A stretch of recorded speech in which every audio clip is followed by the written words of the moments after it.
Hey everyone, I'm excited to be bringing to you my initial review of the all-new MoYu GTS3M. To start off, I want to address the most popular questions that I've seen on our SpeedCubeShop Instagram page. The price of this puzzle has not yet been released, but I'm expecting it to be maybe slightly higher than the price of the GTS2M, coming in at $25.95.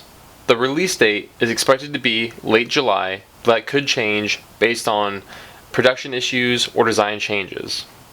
Overall, I'm really excited for the release of this cube, and I know a lot of you guys are too, so let's go ahead and go through some of my initial thoughts and impressions of this puzzle, and ultimately, will it be a good successor to the GTS2M? So to start off, I want to talk about the magnet strength. As a lot of you guys know, the magnets in the GTS2M were not incredibly strong. They were actually a little bit on the weak side in my opinion. The magnets in the GTS3M are very, very strong. You can see by a slight turn how firm they lock into place. I was actually surprised by how strong these magnets were. If I had to estimate, I would say they're about 10 times stronger than the magnets that come in the GTS2M from MoYu. After adding some lubricant, the magnets do feel a little bit less strong as usual, but they still are very noticeable and very heavy feeling. The pieces of this puzzle do have slots to better secure the magnets and ensure an accurate placement for every cube. This cube features grooves on the pieces, such as the GTS version 1 had, and is overall a very low friction design, making it a very smooth turning puzzle. One minor complaint I have regarding the GTS3M is that the center caps are very hard to remove.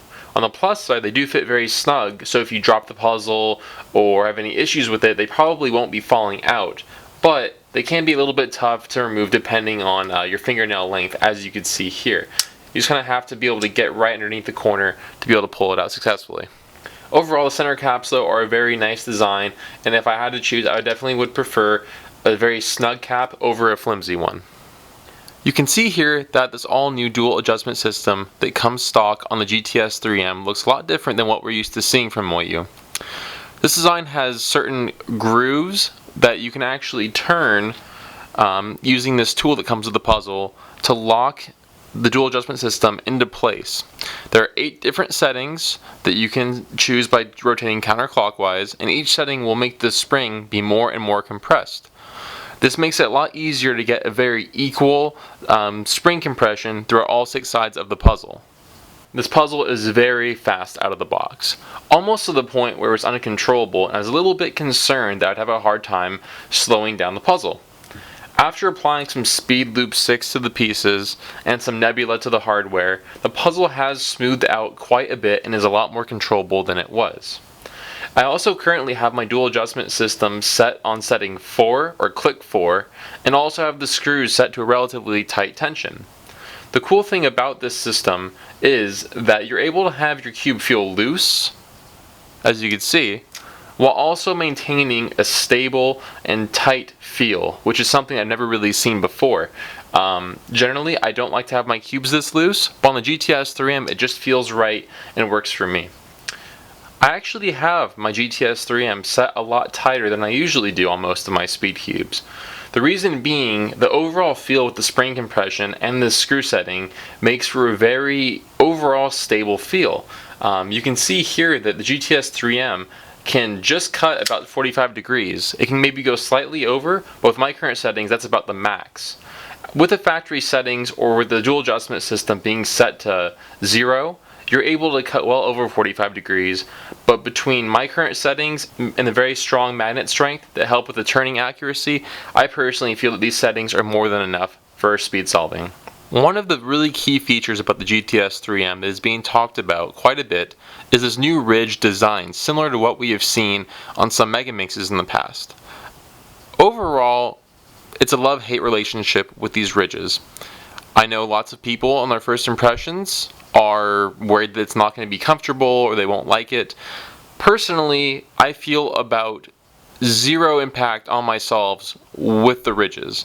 They're very smooth and very subtle. As you can see a little bit from this angle, my finger pretty much just runs right over the ridge, doesn't really get caught at all. Personally, like I said, I don't really feel any sort of difference with them. The only thing I did notice though is after a few hundred solves, my fingertips were getting a little bit sore just from like rubbing up on the ridge over time and time again. Don't know if that's just my turning style or if that's going to be something that other people will notice as well. Overall though, the turning of this cube is very fast, very stable, and overall feels really nice. Out of the box, with the cube being so fast, so loose, and overall really flimsy, I was very concerned about the end result I would be able to achieve after some light setup. I'm happy to say that my worries were alleviated after some setup, and I really do love the GTS3M, and I'm considering making it my main speed cube. After I do some more setup, such as a Cosmic or Supernova treatment, we'll see how this cube compares to my other current mains, such as the Cosmic GAN Air SM and the Cosmic Volk Power M. Overall, I have very high expectations for the GTS3M. Just so you guys are aware, this is a final version, but they are still open to making some key changes, so who knows, this may be what we see or it may be a little bit different. Overall though, I do think if the cube were released as is, a lot of you guys would be very, very happy with it, and it would become the main speed cube of quite a few of you. Overall, I really am impressed with MoYu's design on this puzzle and think that they did a fantastic job bringing the dual adjustment system back to relevance.